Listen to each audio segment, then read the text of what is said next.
اهلا وسهلا في فيديو جديد. انا دلوقتي في الجامعة قاعد قدام النافورة دي بستجم. خليني برضو اوريكم المنظر ككل. دايما بيبقى فيه سناجب في الحتت دي، يعني لو مشيت قدام شوية كده غالبا هلاقي سناجب كتيرة. بس انا دايما بحب اجي اقعد بحب دايما اجي اقعد قدام النافورة دي كده، بتريحني يعني.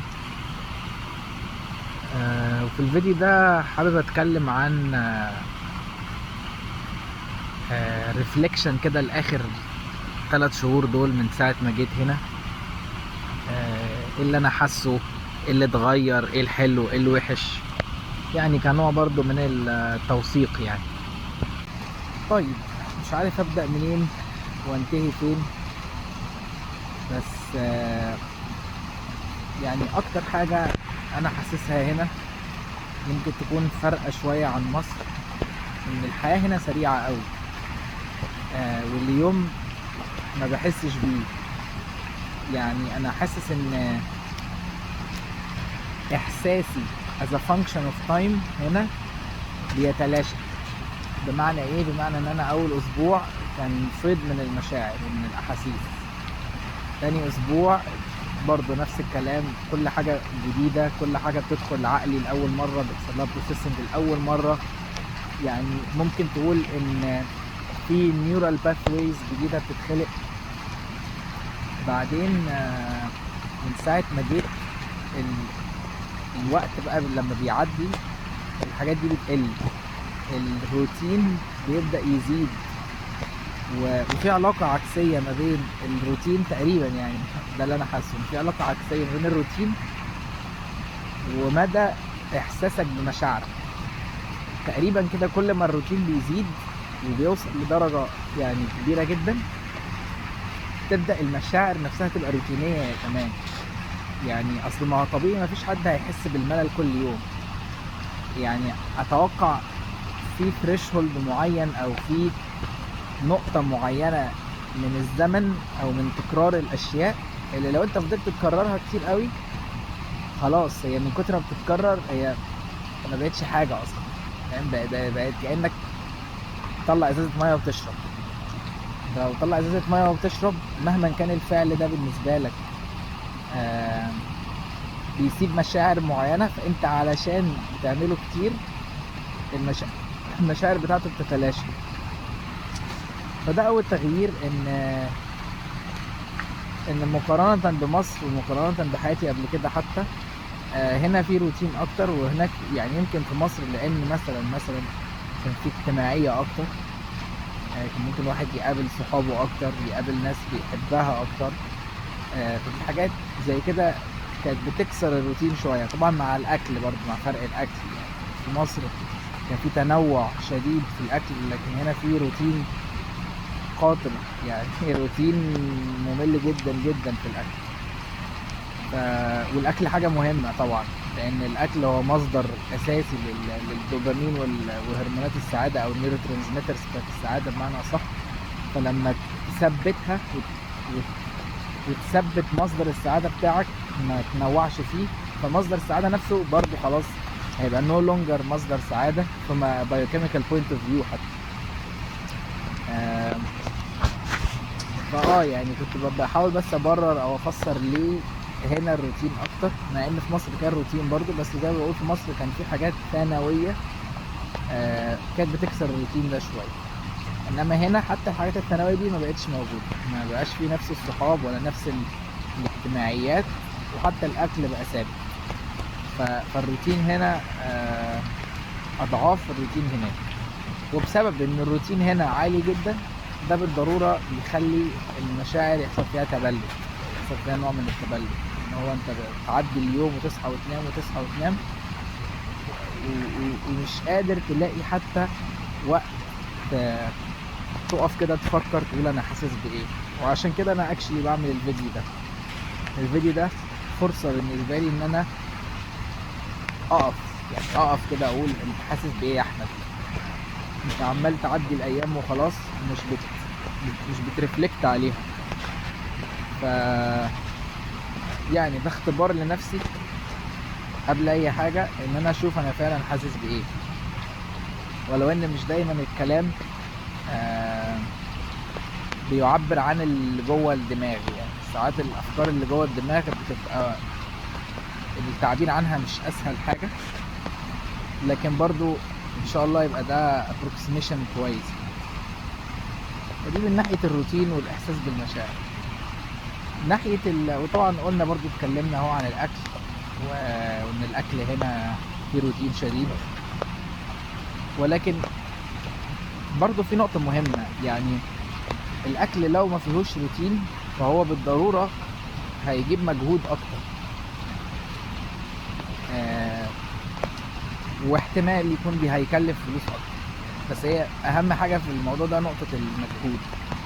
الاكل لما بيبقى روتيني بيبقى اسهل على الواحد ان هو يعمله، ويبقى كل حاجه كده منظمه ومخطط ليها، وبتتعمل بسهوله، وبتبدا ان انت اوتو بايلوت فكره الطبخ اصلا، فكره الاكل لما تعمل الاكل كتير.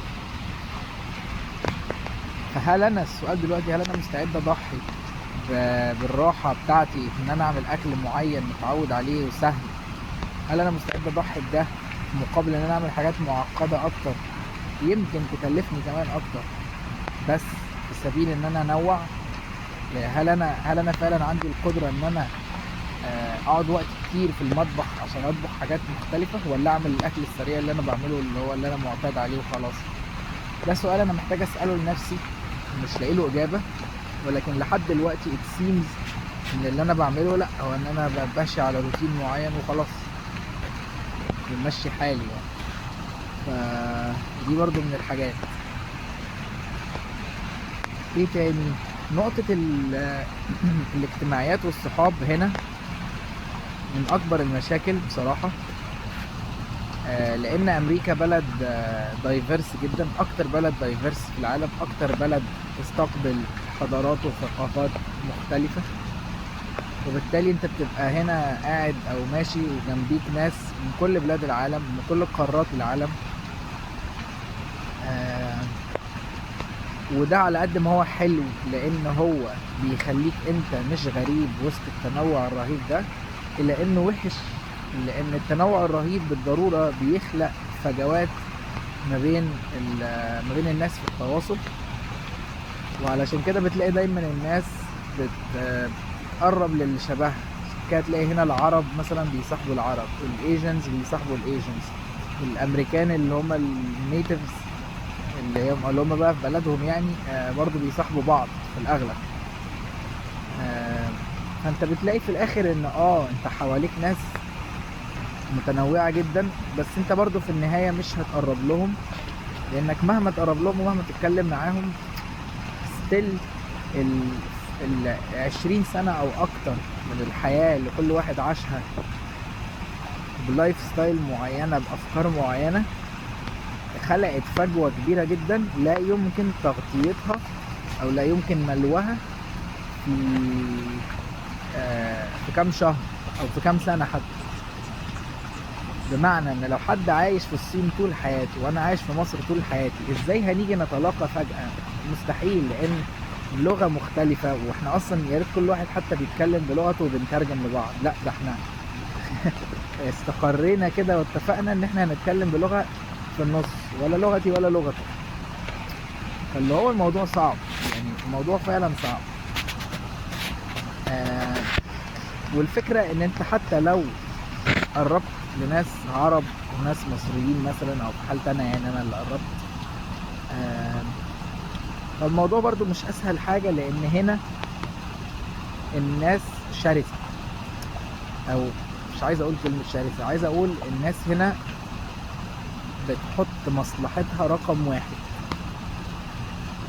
بس الفرق، يعني عايز اعبر عن الموضوع ازاي، ان الناس في مصر برضو بتحط مصلحتها رقم واحد. يعني الناس في اي مكان على كوكب الارض هتحط مصلحتها رقم واحد، بس الفرق بين ان حد في مصر يحط مصلحته رقم واحد ويحط مصلحتك انت رقم اتنين مش فرق كبير.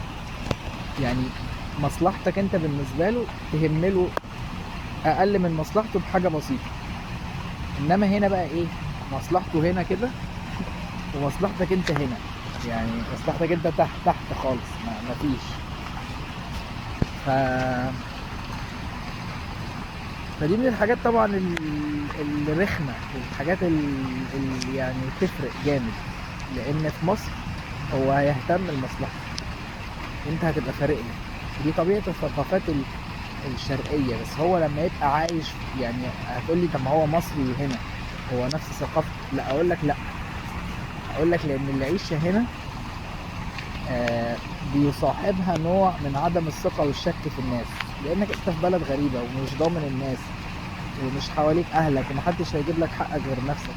وبالتالي دايما بتبقى حريص، ودايما بتبقى عندك شك في الغير، وعندك شك ان ممكن حد يأذيك، وان الناس دي مش سالكة.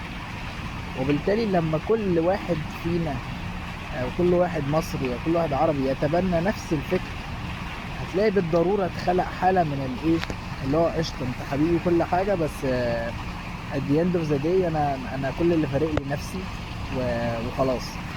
انما هنا لا، انت لو مت ما حدش هيسأل فيك، يعني حرفيا. انت هنا لو مت او عييت لو اي حاجة، محدش هيسأل فيك. ممكن حد يعترض ويقول لا، انت اللي مش عارف تعمل صحاب، انت اللي ما تعممش تجربتك في عدم قدرتك على عمل صحاب والتواصل الاجتماعي، ان دي كل الناس. هقول لك حقيقي، يمكن انا فعلا تجربتي هي اللي بايظه ومنيله ب 60 نيله، ويمكن ناس تكون عملت صحاب، بس انا شبه متاكد، يعني شبه متاكد بنسبه 99% ان مهما كان مين الصاحب والصديق اللي الانسان هيعمله في الغربه، لو هو مش جاي معاه من مصر، لو هو مش عارفه اوريدي من مصر وجاي معاه، مهما مين الشخص ده، فهو مستحيل يبقى زي اللي في مصر. يعني معرفش، انا دي وجهة نظري. انا لو هنا اتعرفت على حد اول مرة اتعرف عليه هنا وما كنتش اعرفه من قبل كده، انا شبه متأكد ان مهما علاقتي بقت عميقة معاه، فانا ستيل مش هعرف، او ستيل بالنسبة لي هو مش ايه، مش هيكافئ اللي انا هبقى عارفه اوريدي من مصر، لنفس الاسباب اللي انا قلتها بتاعت اللي هو المصلحة والحاجات دي كلها يعني. فدي من ناحية الحالة الاجتماعية. اتكلمت كده عن الاكل، اتكلمت عن الحالة الاجتماعية والصحاب والصداقات. اتكلم عن ايه تاني؟ اتكلم عن الجو. الجو هنا متقلب جدا، لكن في اغلب الاحيان كويس. يعني الجو اللي انا قاعد فيه دلوقتي ده البرفكت، ولا هو حر، ممكن يكون بارد سيكا، بس في نفس الوقت باللبس اللي انا لابسه ده خلاص محسسني ان انا ايه، تمام، والشمس طالعه وكل حاجه. لكن طبعا بتمطر كتير برضو احيانا، ساعات تبقى ماشي تلاقيها فجاه مطرت من غير بدون اي سابق انذار. لكن طبعا اكيد مقارنه بشتاء مصر، فالشتاء هنا ادفى، ومقارنه بحر مصر فالحر هنا ابرد او اقل حراره. نيجي بقى للدراسه وللريسيرش. ودي الحاجات اللي انا اللي انا مش عايز اتكلم عليها، لان هي دي اللي انا مش عارف انا بعملها حلو ولا وحش. يعني انا بعمل اللي بيطلب مني، بمعنى ان لو البي اي او المشرف بتاعي طلب مني ان انا اعمل حاجه فانا بعملها. بس اللي انا مش قادر احدده، هل برضو اللي انا بعمله ده كفايه ولا لا؟ ما هو مش اي حد يحط لك معيار ان انت تعمل حاجه لازم تعملها، ولو عملتها يبقى كده صح. لا، احيانا ممكن المعيار نفسه من الاول يبقى قليل، ان هو حاطط لك معيار قليل علشان هو اصلا مستقل بيك. ما هو يمكن هو لو كان شايفك جامد كان حاط لك معيار اقوى. عشان كده الموضوع ده مسبب لي ازمه، انه هل انا يعني بعمل الحاجات اللي بتطلب مني، بس هل ده كفايه، ولا انا اصلا بتطلب مني حاجات سهله؟ ومن المشاكل برضو ان انا مش قادر اشوف الاند جول بتاع الروتيشنز اللي انا دخلت فيها لحد دلوقتي ايه. يعني ما قدرتش اخد انطباع حقيقي او فكرة حقيقية عن آه انا لو كملت في نفس المشروع ده في البي اتش دي الروتين بتاعي هيبقى عامل ازاي، او الدي تو دي تاسكس بتاعتي هتبقى عامله ازاي. ما قدرتش اخد الفكره دي قوي. لكن عارف كويس في الروتيشن ايه اللي هيحصل، بس مش قادر اشوف اللونج تيرم فيجن بمعنى اصح. ايه تاني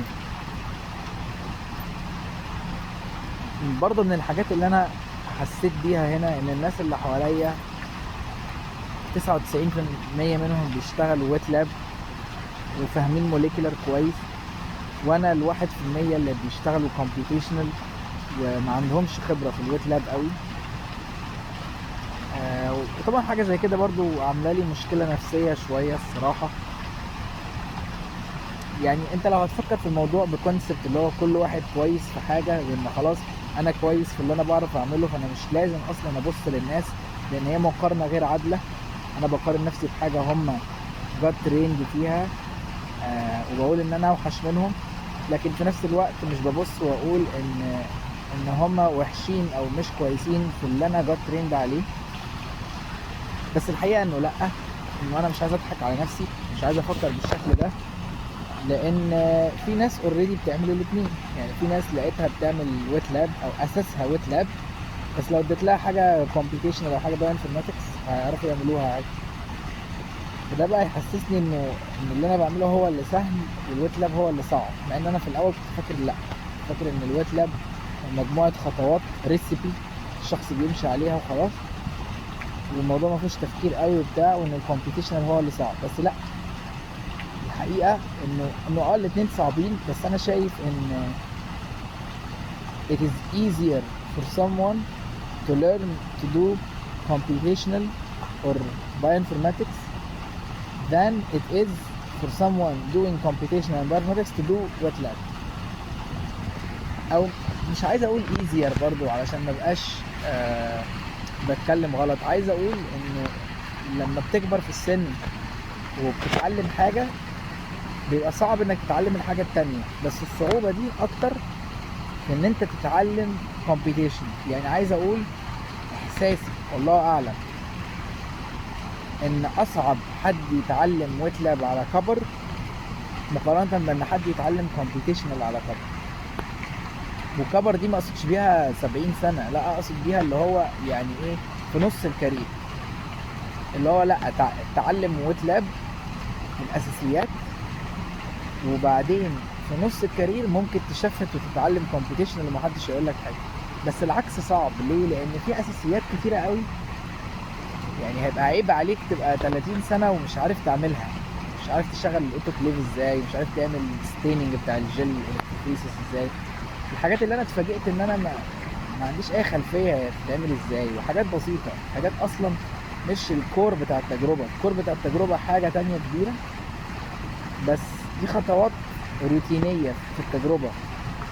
وعلى الرغم من كده حتى الخطوات الروتينية اللي هي ضئيلة جدا انا برضو مش عارف اعملها.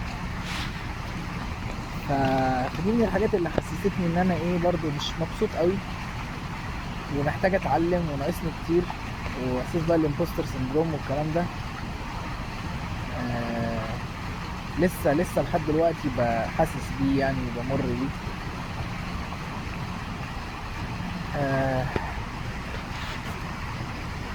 مش عارف اقول ايه تاني، يعني دي كده